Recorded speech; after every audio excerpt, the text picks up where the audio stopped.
Certaines espèces sont si minuscules qu'on ne peut les voir à l'œil nu, mais elles changent notre façon de voir la vie en Alberta.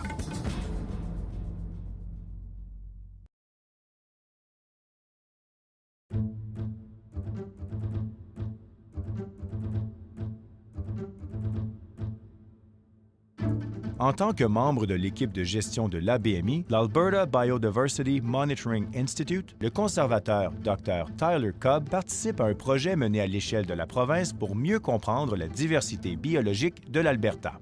Le projet de l'ABMI est en fait une étude de la biodiversité. Il est piloté conjointement par l'Alberta Conservation Association, l'Alberta Research Council, l'Université de l'Alberta et le Royal Alberta Museum.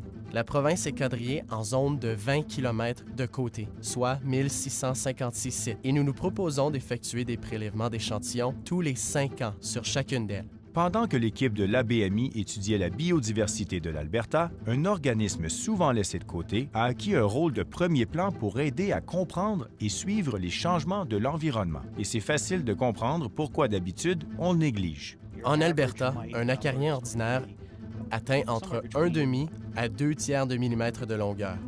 Les acariens sont omniprésents. Je veux dire qu'ils vivent sur notre corps, dans le sol, dans la poussière de la maison, dans les produits entreposés, sur les plantes. Le groupe que nous étudions est celui des acariens oribatides. Du fait que l'écosystème terrestre est réellement basé sur le sol, les acariens jouent un rôle plutôt important dans le maintien de l'écosystème des sols. Depuis 2007, l'ABMI a collecté plus de 13 000 spécimens d'acariens à travers l'Alberta. Ce qu'ils ont découvert est remarquable, non seulement pour l'Institut, mais pour toute la communauté scientifique.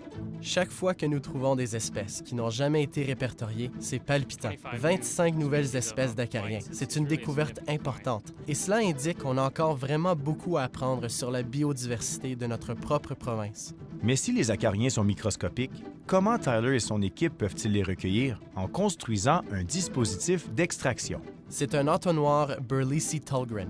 L'entonnoir fonctionne avec une source de chaleur, celle de la lumière, et l'échantillon est placé au-dessus de l'entonnoir. La lumière réchauffe lentement l'échantillon, ce qui pousse les acariens à quitter la terre qui s'assèche et à descendre dans l'entonnoir vers la boîte d'échantillonnage qui est au fond, là où ils sont recueillis.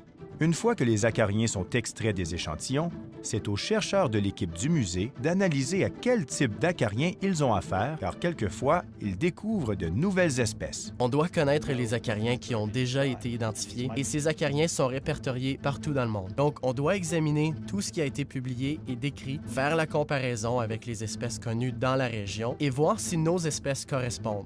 Si elles ne ressemblent à aucune d'entre elles, il y a une bonne chance qu'elles fassent partie d'une nouvelle espèce, comme cette très grosse et étrange créature velue. Actuellement, je sais qu'il existe au moins 2 douzaines, peut-être même jusqu'à 3 douzaines nouvelles espèces en Alberta, et cette étude ne fait que commencer.